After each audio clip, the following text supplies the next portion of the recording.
राधे राधे, जय श्री राम। मैं अपनी यूट्यूब चैनल पूनम सरिता संगीत में आप सबका तहे दिल से स्वागत करती हूँ और आप सबके लिए ईश्वर से मंगल कामना करती हूँ। आज हम लोग बहुत सुंदर नाच गीत लेके आए हैं। आप लोग सुनिए, पसंद आए तो वीडियो को लाइक करिएगा। हमारे चैनल में नए हैं तो हमारे चैनल को सब्सक्राइब करिए और गाना कैसा लगा कमेंट बॉक्स में ज़रूर बताइएगा और हमारे वीडियो के अंत तक ज़रूर बने रहिए और वीडियो को ज़्यादा से ज़्यादा शेयर करिएगा। Thank you. हम ना जानीला गरीबी बल में हमें टीवी मंगाए दा हो। हम ना जानीला गरीबी बल में हमें टीवी मंगाए दा हो। हम ना जानीला गरीबी बल में हमें टीवी मंगाए दा हो। चाहे ससुर जी के बंगला भी चाहिए, चाहे ससुर जी के बंगला भी चाहिए, चाहे भी चाहिए उनकर बीवी बल में हमें टीवी मंगाए दा हो। चाहे भी चाहिए उनकर बीवी बल में हमें टीवी मंगाए दा हो। हम ना जानीला गरीबी बल में हमें टीवी मंगाए दा हो।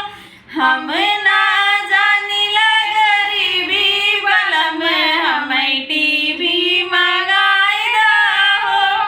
चाहे जेठ जी के घरवा भी चाहिए, चाहे जेठ जी के घरवा भी चाहिए, चाहे भी चाहिए उनकर बीवी बल में हमें टीवी मंगाए दा हो।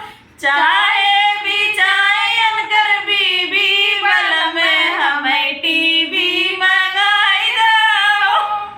हम ना जानीला गरीबी बल में हमें टीवी मंगाए दा हो। हम ना जानीला गरीबी बल में हमें टीवी मंगाए दा हो। चाहे देवर जी के गड़िया भी चाहिए, चाहे देवर जी के गड़िया भी चाहिए, चाहे भी चाहिए उनकर बीवी बल में हमें टीवी मंगाए दा हो। चाहे भी चाहिए उनकर बीवी बल में हमें टीवी मंगाए दा हो। हम ना जानीला गरीबी बल में हमें टीवी मंगाए दा हो।